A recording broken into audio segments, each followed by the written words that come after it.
Yo, what is good YouTube? I am Richie Kim, and today I'm going to be bringing you all the performance review on the brand new Nike KD Trey 5.9. Before we get started, if you all enjoy sneaker content just like this, do me a favor and hit that subscribe button down below. But anyways, let's get right into it.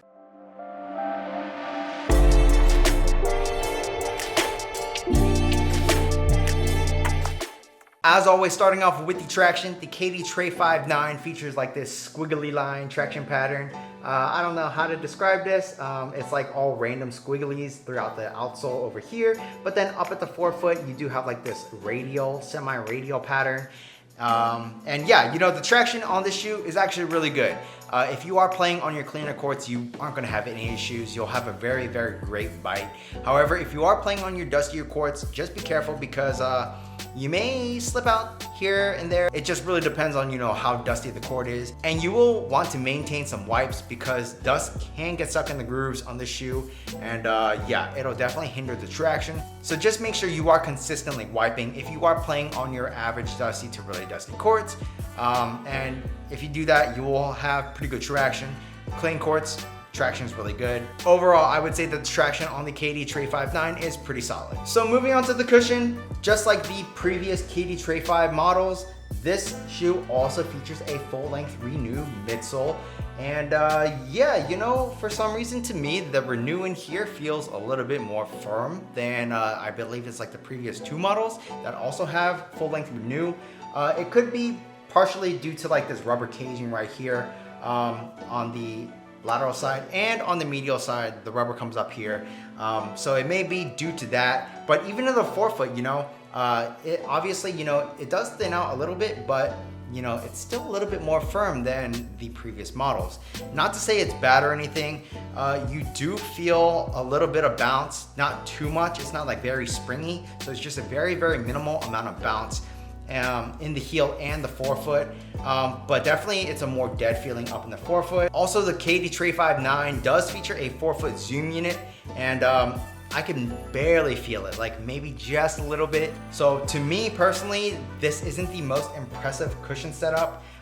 It's pretty much what you would expect for this price point, but just compared to, like, you know, the previous KD Trey 5 models, this is definitely not the nicest cushion. I much prefer I think like the Trey 5.8 and Trey 5.7 Renew setup, but it is what it is. And in the end, you know, this is still a decent cushion setup. It's definitely just more firm than what you're going to be used to if you have tried the most recent Trey 5 models. So moving on to the materials, the KD Trey 5.9 features a full textile upper or some sort of mesh, but the material is actually pretty nice. You know, this is a budget model shoe, but the materials feel pretty good, especially for that price point.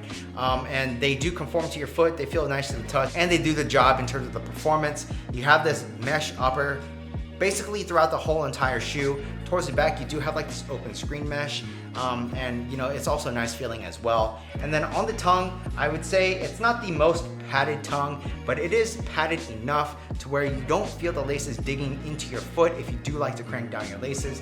So that's also a nice touch. So, you know, overall, I would say that the material usage on the Trey 5.9 is actually really good. So moving on to the fit, I would say this pretty much fits like every other, you know, KD model. It is a little bit narrow up in the forefoot area, but me as a slightly wide footer, I felt perfectly fine going true to size. I did feel a little bit of pressure around the pinky toe area, but honestly, you know, that's pretty normal for me in KD models. So it is what it is, and just keep that in mind. If your feet are on the wider side, I would probably recommend you go up a half size just to be safe. But you know, slightly wide footers to normal footers to skinny footers, I guess, true to size is probably your best bet. The materials do lie very nicely over my feet. I didn't have any dead space up in the toe box area, and I feel like everywhere else, the shoe actually hugs my foot very nicely. You don't have too much heel sculpting back here, but your heel feels very secure, very snug.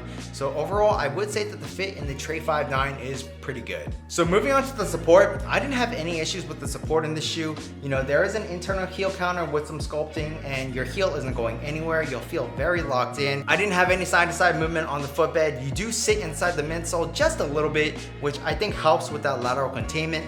And then also, you for lateral stability. This does have a fairly wide base, and the midsole does actually act as an outrigger on the shoe, so you are going to be covered on those lateral movements.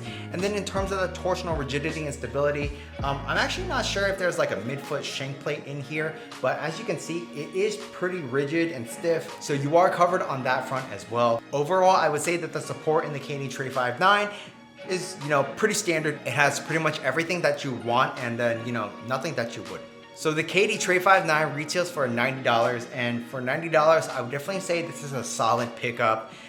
If you are expecting the Renew like from the Trey 5.8 and the Trey 5.7, you're not gonna get that. Personally, I just feel like this is a more firm Renew setup. So if you are looking for, the previous KD Trey 5 like sensation from the cushion, it's just not going to be like that. But in the end, it still is pretty good. It is full length Renew.